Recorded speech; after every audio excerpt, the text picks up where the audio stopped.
Terima kasih Anda masih menyaksikan CNN Indonesia Newsroom. Berkas perkara kasus pembunuhan dan obstruction of justice, Brigadir Yosua dinyatakan lengkap oleh Kejaksaan Agung.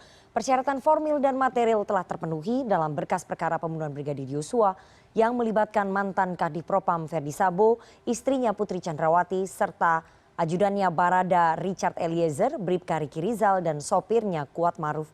Kejaksaan Agung menjanjikan pelimpahan berkas ke persidangan dapat dilakukan secepatnya. Dan untuk membahasnya lebih dalam, kita sudah terhubung dengan para narasumber. Ada mantan Hakim Agung Gayus Lumbun. Selamat sore Pak Gayus. Ya, sore. Selamat sore Pak Gayus. Selamat sore. Oke, dan kuasa hukum keluarga Brigadir Yosua, Nelson Simanjuntak. Selamat sore Bang Nelson. Selamat sore Mbak Nana, sore yang indah. Oke, saya mau ke Bang Nelson terlebih dahulu. Bang Nelson, Kejagung menyatakan bahwa berkas perkara sudah P21, sudah lengkap.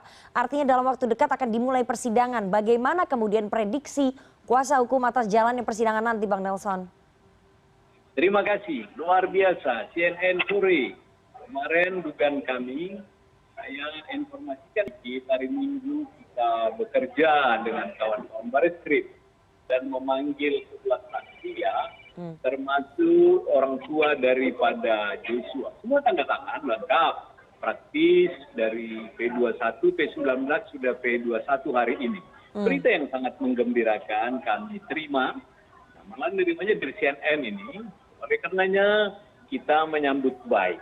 Kapan dimulai gelar perkara, yang penting kalau sudah disebut Papa 21, wah nggak ada lagi yang kurang.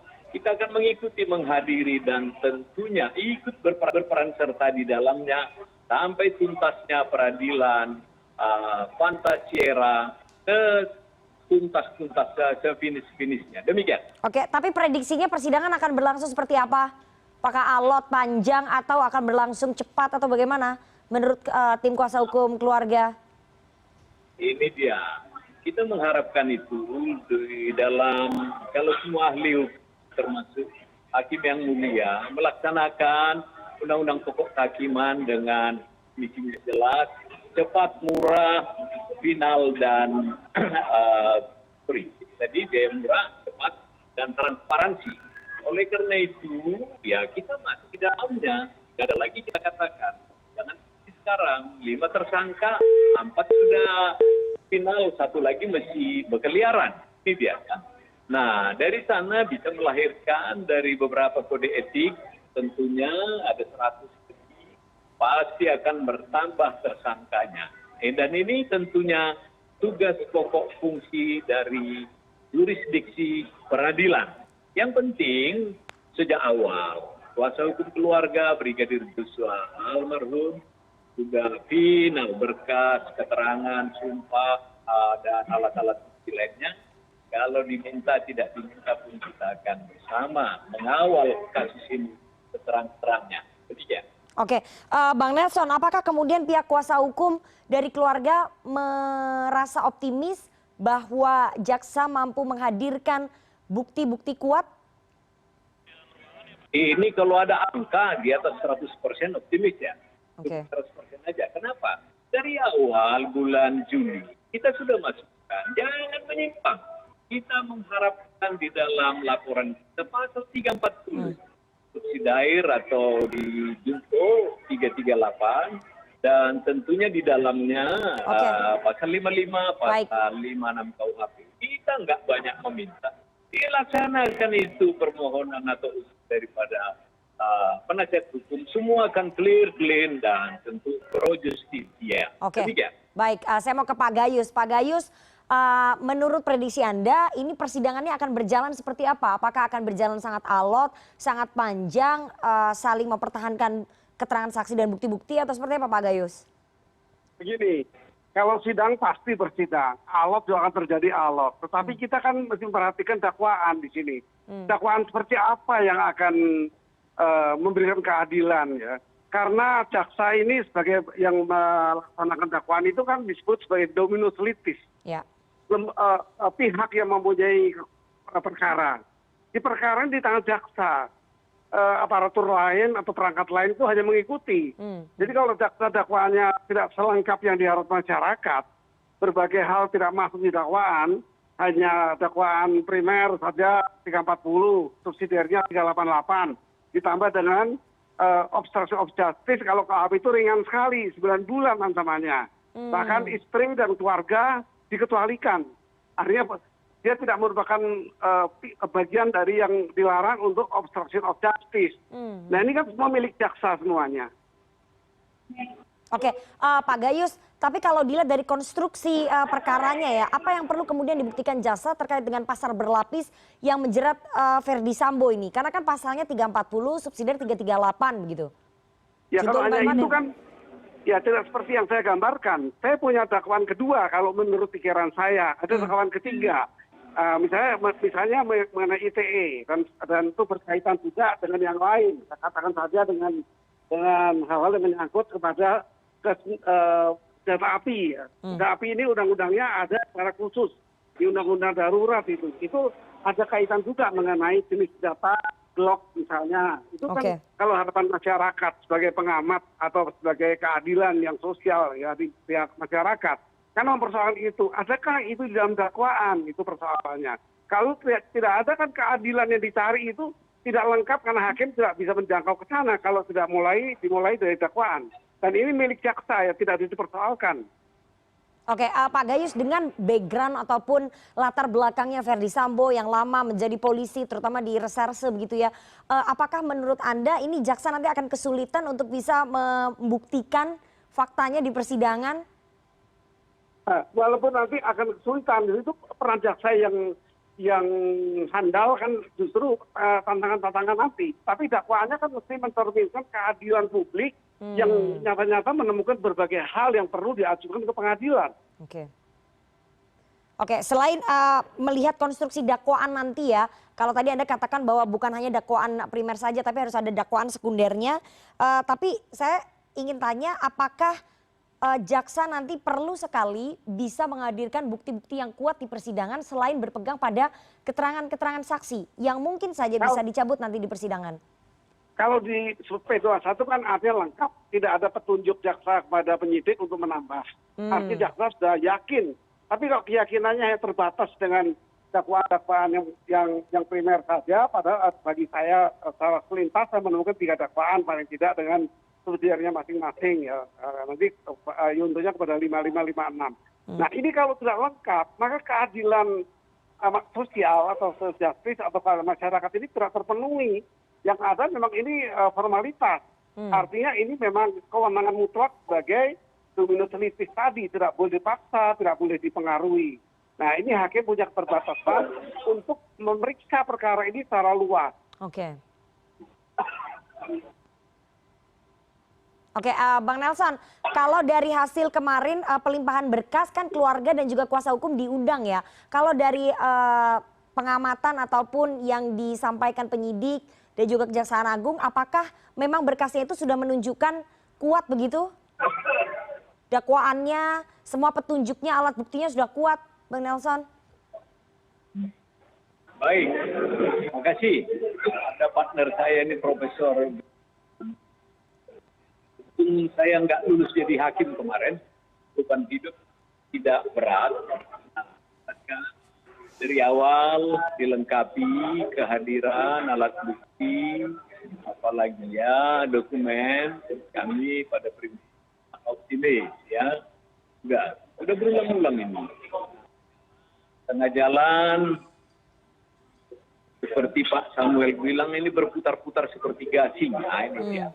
Jadi kami hanya mengharapkan ini nanti baik kejaksaan dan tentu hakim, tiada kata lain. Optimis kami itu disertai dengan doa ya, doa saja. Bening. Nah, bukan dorongan alasan lain. Oleh karenanya peradilan di sana disebut demi keadilan berdasarkan ketuhanan yang Maha Esa. Sudah capek kita muter-muter ini, di mana lagi salah? Papa Charlie kok nggak ketangkap? Dikatakan akan ditangkap minggu depan. Bisa dulu ya nangkap orang. Baik. Saya mau ke. Saya tidak bisa begitu mendengar suara Anda, Bang Nelson. Kalau ditanya kembali untuk nuansa peradilan Ini tidak pasrah, kami tidak mundur. Tidak ada gigi atrek kuasa hukum daripada Brigadir Joshua untuk menuntut keadilan yang seadil-adilnya. Baik. Ya. Oke. Saya mau tanya ke Pak Gayus. Saya tidak bisa begitu mendengar dan menangkap apa yang Anda sampaikan, Bang Nelson. Pak Gayus, saya ingin tanya bagaimana kemudian nanti kalau jaksa penuntut umum gagal menghadirkan alat bukti yang kuat di persidangan, hanya berpegang pada keterangan saksi saja. Ya itu kan jadi melemahkan karena jaksa ini mewakili sistem negara kita, jaksa mewakili korban, mewakili pihak-pihak yang membawa ke pengadilan. Dan jaksa itu penguasa penuh dalam perkara, disebut pedunum litis itu pemilik. Hakim bukan pemilik, ya, jaksa lah pemilik perkara sehingga terjadinya proses persidangan ini. Nah kalau jaksa lemah dari awal, ya kenapa diterima sebagai P21 yang lengkap? Tentunya jaksa harus siap-siap. Tetapi begini, kalau ada hal-hal yang memang menjadi kekurangan, saya tetap menginginkan harga niat baik, ya ada etikat baik. Ya etikat baik ini timbul kepada pimpinan-pimpinan lembaga itu. Misalnya Kapolri mempunyai niat baik yang harus diwujudkan dalam memperkuat alat bukti yang diajukan ke jaksa. Kemudian Jaksa Agung juga mempunyai niat baik yang untuk bisa jaksa ini satu ya. Jaksa ini Edelbar ya, artinya jaksa ini satu, artinya jaksa agung boleh ikut campur itu, tidak dengan hakim, ketua Mahkamah Agung tidak bisa ikut campur. Oke, jadi dari pihak-pihak institusi seperti Kapolri dan juga Jaksa Agung boleh kemudian melakukan intervensi ataupun supervisi langsung ya, tapi kalau Ketua MA tidak boleh. Oke, Pak Gayus, Bang Nelson, kita harus jeda dulu karena kita akan mengikuti konferensi pers kuasa hukum dari Ferdy Sambo saat ini yang sedang berlangsung. Ini konferensi persnya dari Rasa Mala Aritonang dan juga Febri Diansyah. Kita ikuti bersama konferensi persnya.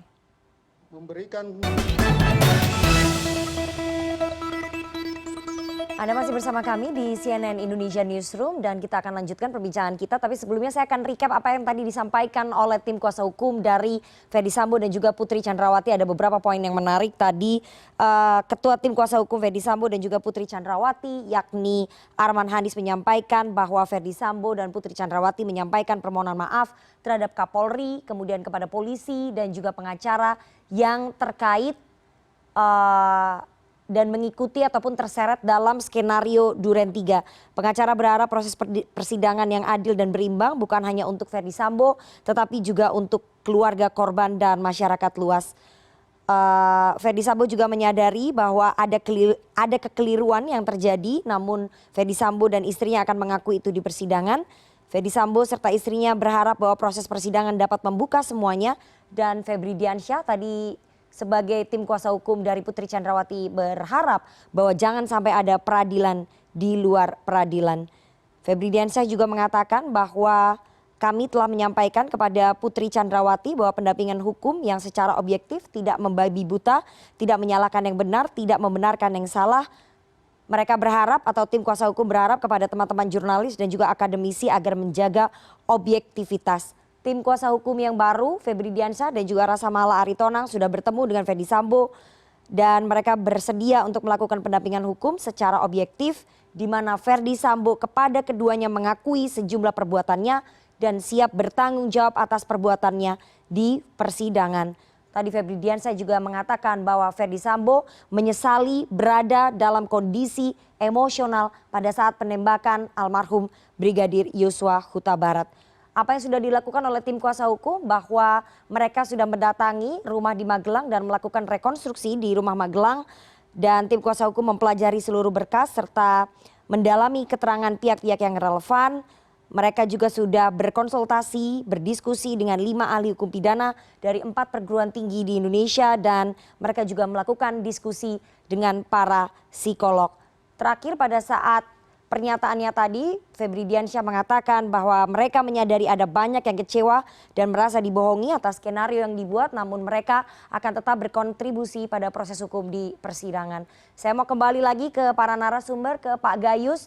Pak Gayus, tadi mendengar apa yang disampaikan oleh tim kuasa hukum baru dari Ferdy Sambo dan juga Putri Chandrawati. Apa yang bisa Anda analisa di situ, apa yang bisa Anda lihat? Tampaknya mereka ingin mengedepankan proses objektivitas ya dalam proses persidangan. Ini bagaimana Pak Gayus? Ya begini, apa yang disampaikan oleh Febri Diansyah hukum tentunya itu hal yang menarik ya. Kalau itu dijaga baik, ini kan baik antara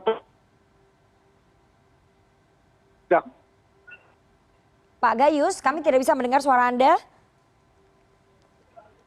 Pak Gayus? menghukum berat itu, Bu. Pak Gayus, kami tidak bisa mendengar suara Anda, Pak.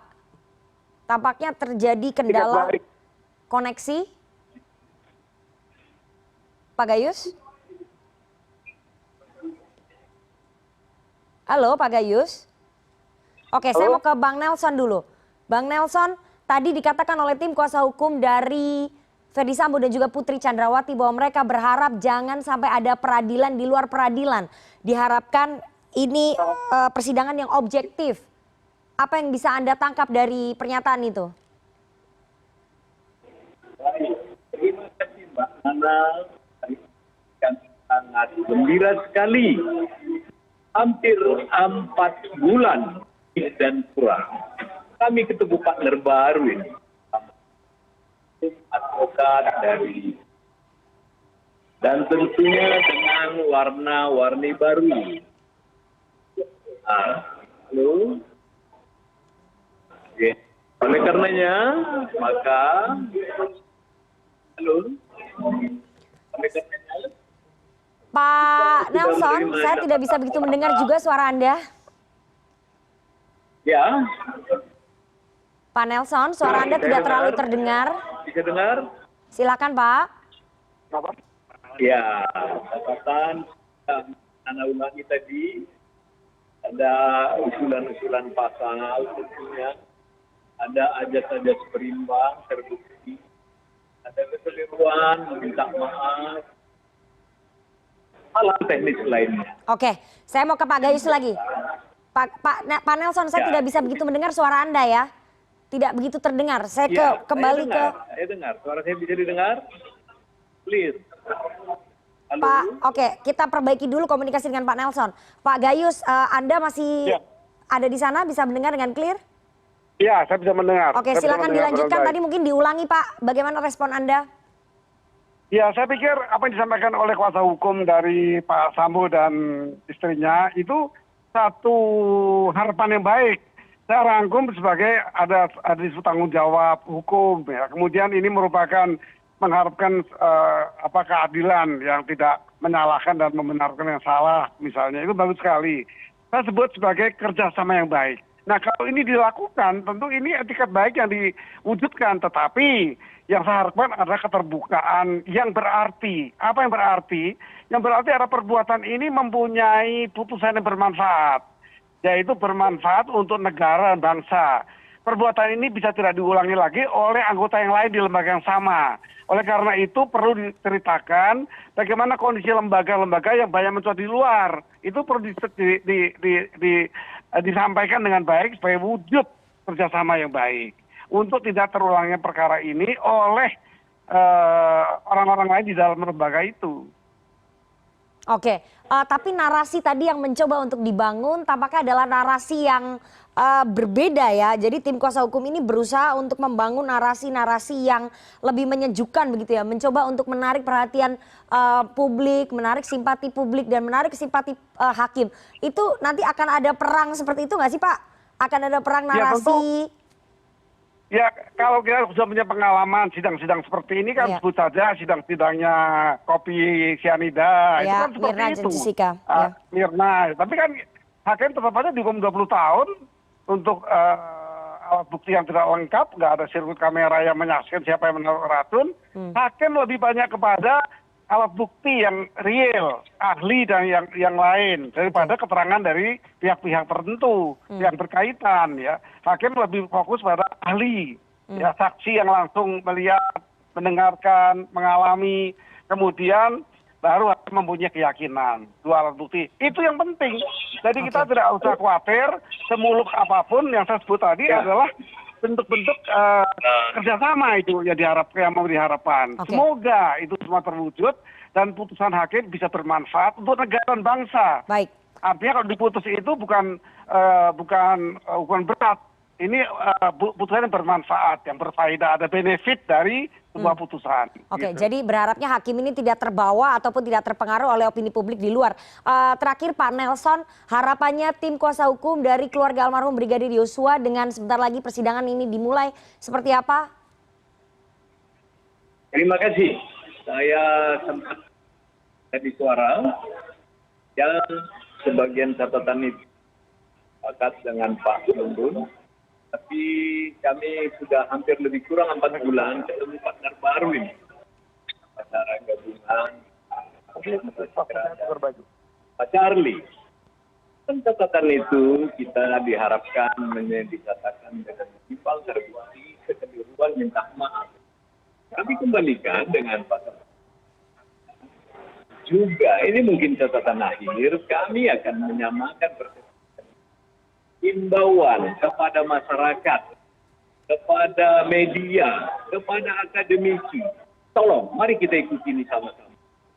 Apakah usul yang sudah kami sampaikan di laporan dengan pasal 34 tetap dan tidak ada perubahan, dapat dengan penyidik di negara ini yang tahu KUHP KUHP. Oleh karenanya kita memegang prinsip, silahkan ada tambahan lain. Tetapi harapan terakhir, hakim-hakim di pengadilan tidak akan terpengaruh, tidak akan mau dan akan demi keadilan berdasarkan demikian. Oke, baik. Kita berharap nanti proses persidangan bisa berlangsung dengan berimbang, memberikan keadilan bukan hanya kepada Ferdy Sambo dan juga istrinya, tapi kepada keluarga korban dan sebagai masyarakat Indonesia juga bisa menerima keadilan tersebut. Terima kasih sekali dua orang narasumber yang sudah bergabung pada sore hari ini. Ada mantan Hakim Agung Pak Gayus Lumbun dan juga kuasa hukum keluarga Brigadir Yosua Pak Nelson Simanjuntak. Sehat selalu Pak Gayus dan juga Bang Nelson. Ya, terima kasih. Sorry, Horas, thank you. Dan informasi terkini lainnya akan kami hadirkan sesaat lagi. Tetaplah bersama CNN Indonesia Newsroom.